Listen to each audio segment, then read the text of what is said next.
The airline industry in 2025 is collapsing faster than you can imagine. Over 14 airlines have already declared bankruptcy this year, and we're not even done yet. Millions of passengers are stranded with worthless tickets, and airlines are burning through cash like it's going out of style. So let's start with the biggest disaster of them all, Spirit Airlines, the airline that's basically a flying bankruptcy waiting to happen. Spirit Airlines emerged from bankruptcy just 5 months ago and is already warning it might not survive another year. 5 months, that's not a recovery, that's a death rattle. The airline hasn't had a profitable year since 2019 and has lost more than $2 billion since 2020. $2 billion, that's not a business, that's a money incinerator with wings. Spirit must renegotiate its credit card processor agreement by December 31st. And guess what? The processor wants more collateral. That means less cash for Spirit to actually run the airline. The company filed a report saying there's substantial doubt about its ability to continue as a going concern within 12 months. When an airline officially says it might not exist next year, you know it's over. They're furloughing 270 more pilots this fall. Pilots, the people who actually fly the planes. Spirit is basically selling off the furniture while the house is burning down, and their solution, try to go upscale. Yeah, because nothing says premium experience like the airline that charges you $15 for a carry-on bag. The airline cited elevated domestic capacity and continued weak demand for domestic leisure travel in the second quarter of 2025, resulting in a challenging pricing environment. But let's be honest, Spirit's problems aren't about market conditions. They're about building a business model that treats customers like garbage and then acting surprised when nobody wants to fly with them. Frontier thought they were smart watching Spirit crash and burn. Turns out they were just taking notes on how to fail spectacularly. They reported a $70 million net loss in the second quarter of 2025, with revenues dropping 5% to $929 million. That's not a dip, that's a nosedive. Frontier saw the most significant downturn in customer satisfaction with a steep 6% drop, earning the lowest score of 65 out of 100. 65, that's worse than getting a root canal. Passengers would literally rather have dental surgery than fly Frontier. Both carriers cite similar issues: weak domestic travel demand, oversupply of seats, and rising costs from fuel and labor. Just like Spirit, Frontier is trying to go upscale with first-class seating and premium bundles. The airline is diversifying revenue through premium offerings like first-class seating and loyalty program enhancements, which boosted cardholder spending by 19% in the second quarter of 2025. But here's the thing, if I want a premium experience, I'm not going to the airline that nickel-and-dimes me for breathing.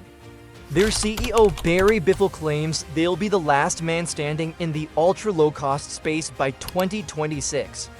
With a $70 million loss and the worst customer scores in the industry, good luck with that fantasy. Frontier's network overhaul, including new bases in Cleveland and Cincinnati, aims to tap underserved markets. But when your brand is synonymous with misery, changing cities won't fix your reputation. JetBlue thought they could play with the big boys by buying Spirit Airlines. That brilliant strategy cost them $530 million in breakup fees when the deal fell apart. $530 million for absolutely nothing. That's like paying $500 million to not get married. JetBlue shares tumbled 25% in a single day after their disappointing outlook. That's the biggest one-day percentage loss since the company went public over 2 decades ago.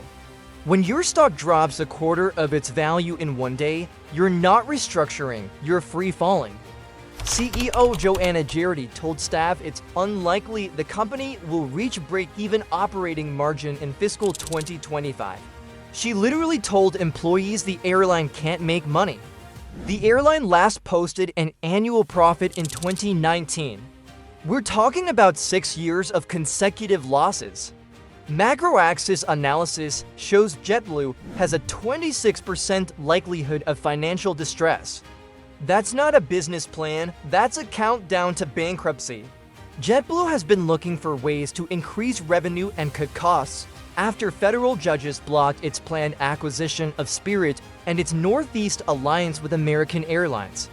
The carrier is also pausing plans to retrofit some of its older Airbus A320 jets with new interiors and will instead park them at the end of the summer due to reduce flying.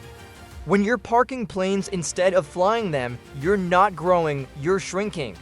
The impact of Pratt & Whitney engine recalls will be worse this year, grounding aircraft in the mid to high teens, up from 11 grounded aircraft last year.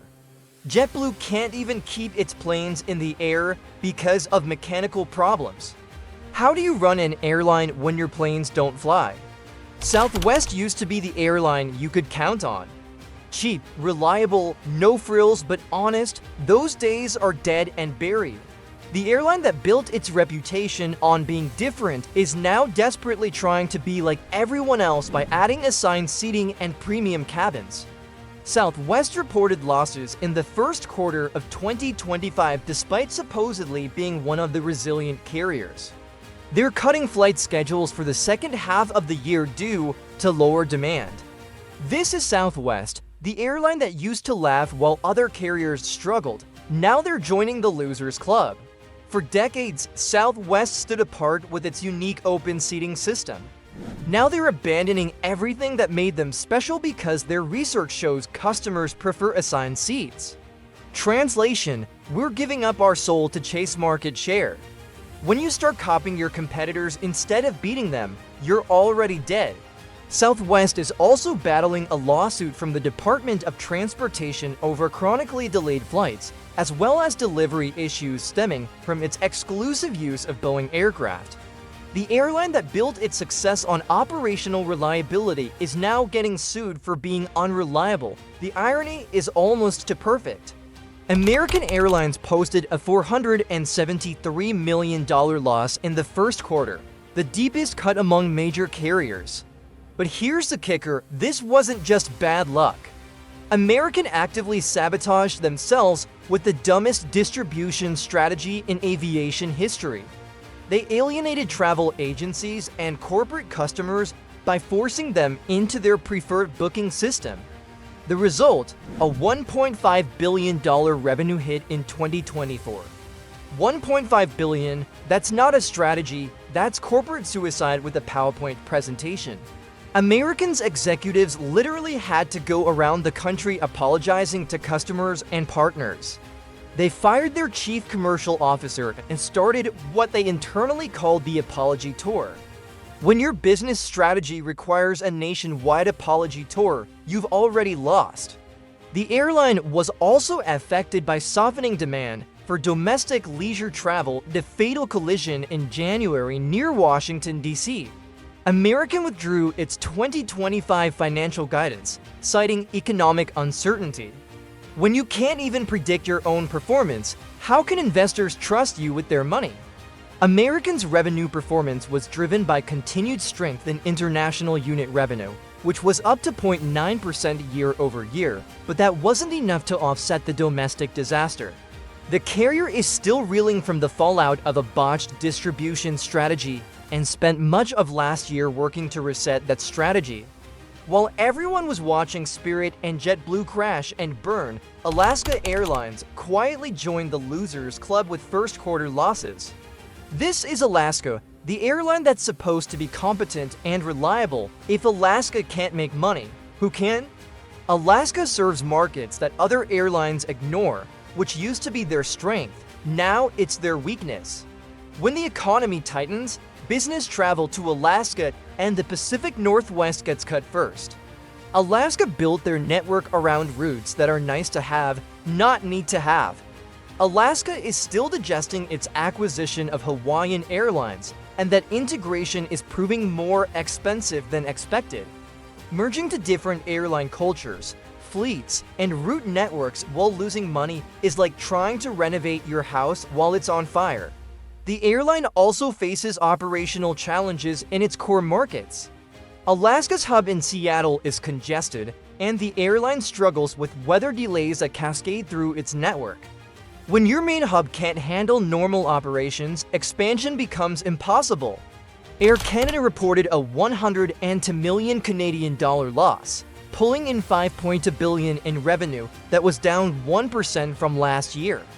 This is Canada's flag carrier, and they can't even break even flying between two of the world's wealthiest countries. Air Canada blamed harsh winter storms for disrupting flights in February.